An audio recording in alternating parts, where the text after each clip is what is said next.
prise de position du mouvement Engagement des Congolais pour la libération de la patrie, ECLP en sigle, relative à la proposition de loi Noël Tchani sur la congolité.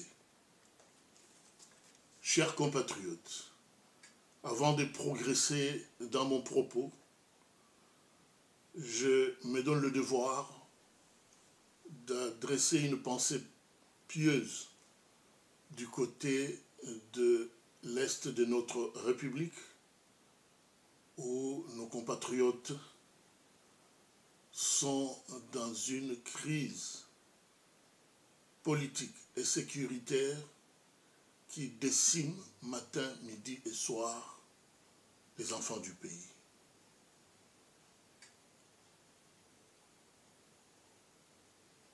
Merci. Chers compatriotes, un proverbe africain nous renseigne avec clarté, eu égard à la situation que nous traversons dans notre pays, ce qui suit. Celui qui a déjà été mordu par un serpent doit faire attention à l'apparition de la tête du lézard, car le serpent et le lézard ont tous les deux des têtes qui se ressemblent. Un deuxième dicton nous dit ceci, dans le cas de notre pays. Un chat échaudé craint même l'eau froide.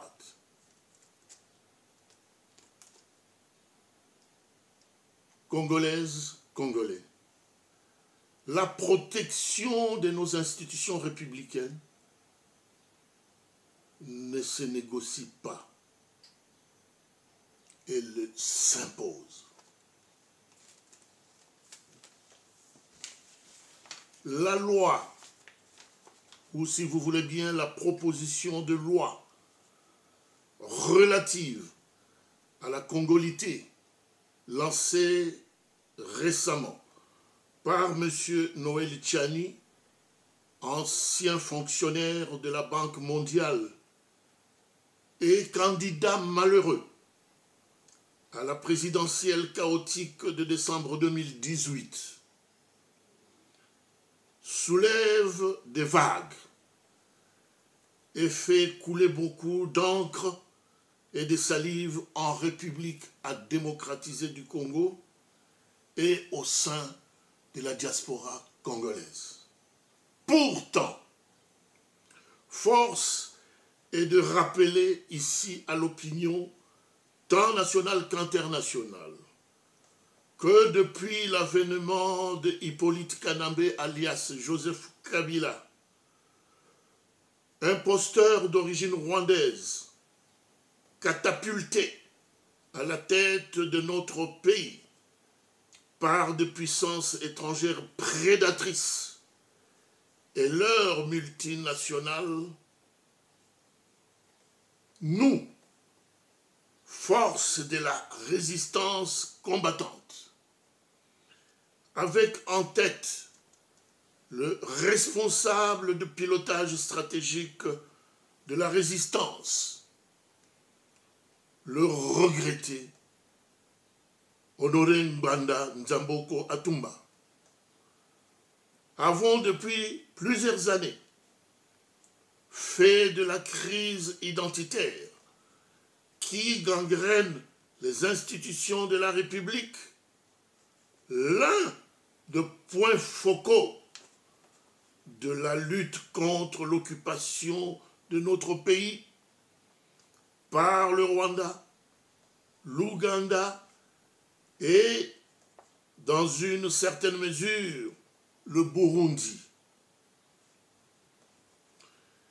Nous recommandons à ce sujet la lecture de deux ouvrages importants, dont voici le titre. Crime organisé en Afrique centrale de Honoré Ngwada Nzamboko Atumba et Europe, crime et censure au Congo, les documents qui accusent de l'auteur Charles Onana, écrivain et analyste politique franco-camerounais. Il sied de souligner que le complot ourdi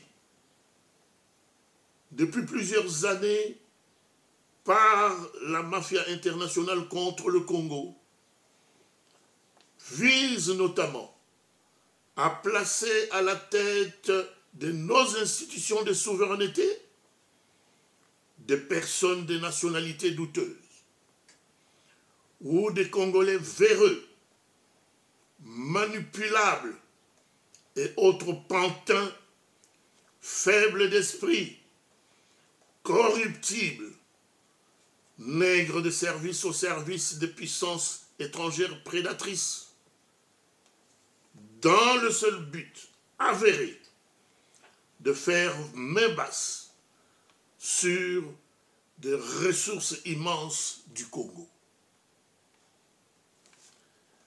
L'entrée au Congo en 1997 de l'AFDEL, de triste mémoire, mais qui est le bras séculier de Tutsi Power, qui était camouflé derrière un Congolais d'origine nommé Laurent Désiré Kabila.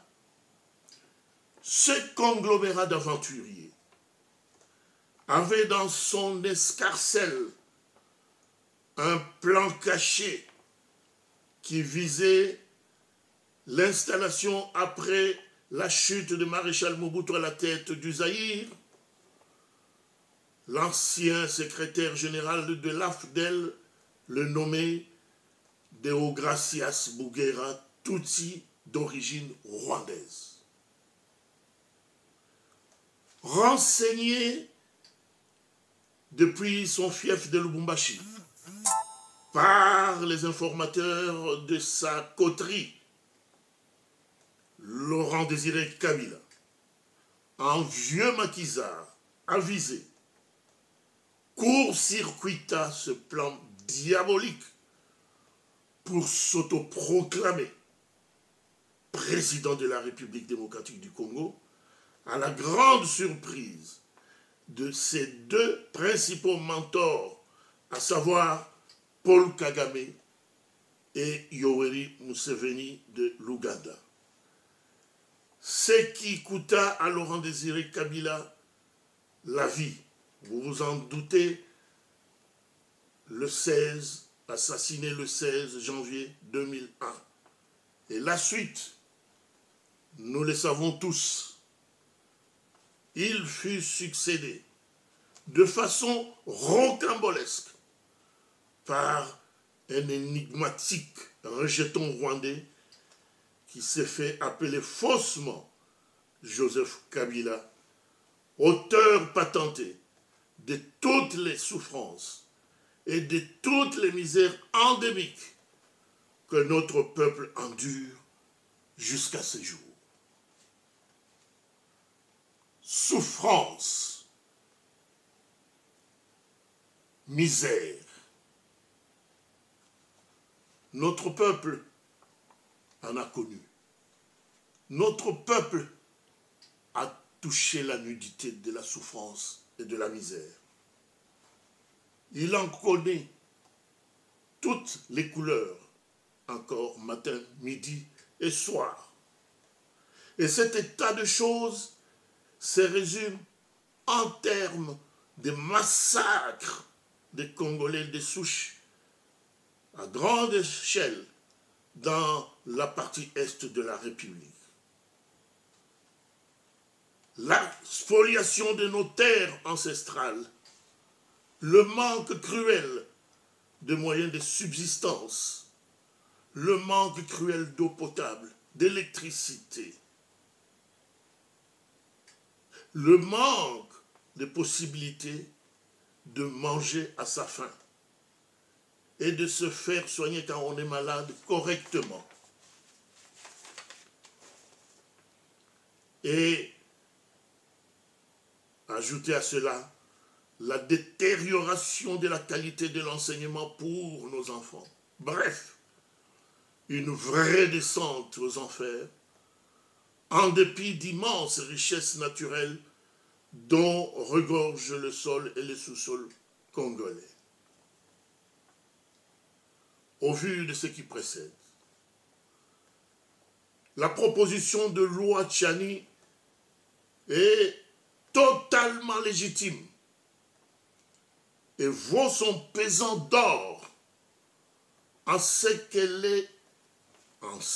qu'elle jouera le rôle salvateur de verrou sécuritaire au niveau des postes de souveraineté, à l'instar de nos forces armées et de nos services de sécurité nationale, aujourd'hui truffés de nombreuses personnes de nationalités douteuses. Par conséquent,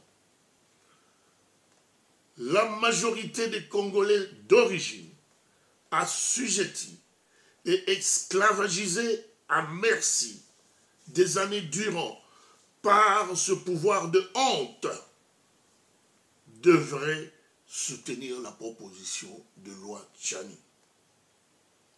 Mais cependant, il est important de ne pas perdre de vue que le peuple congolais, croupi depuis plus de 2 décennies, sous des vicissitudes et des aléas de l'occupation étrangère,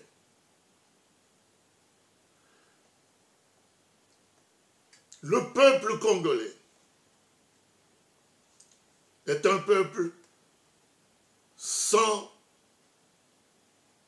papier d'identité dans son propre pays.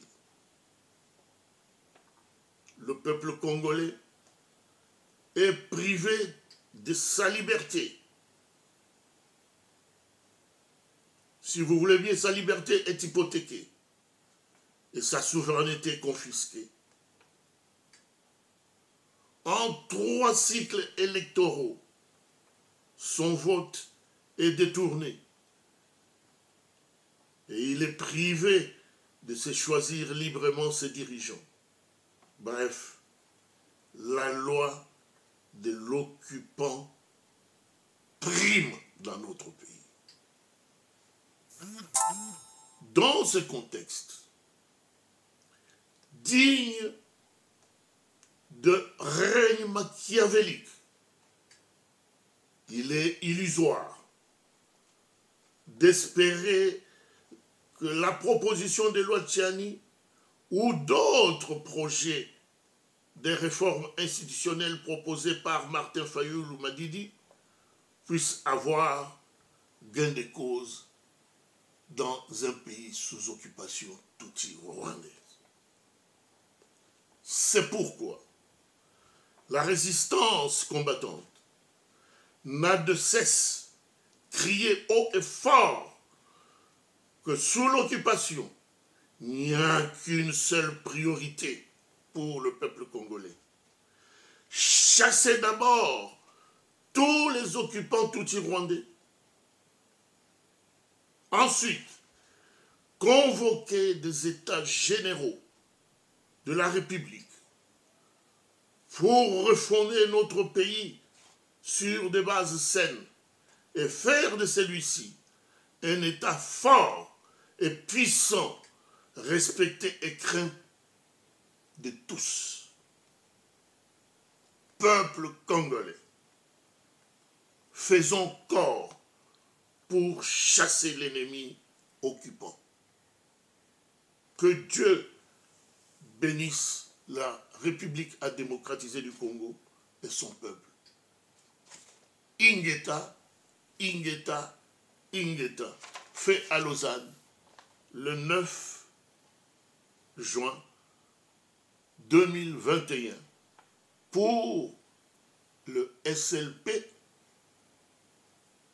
Kaumbu Ntumba Kabamba, président du Présidium.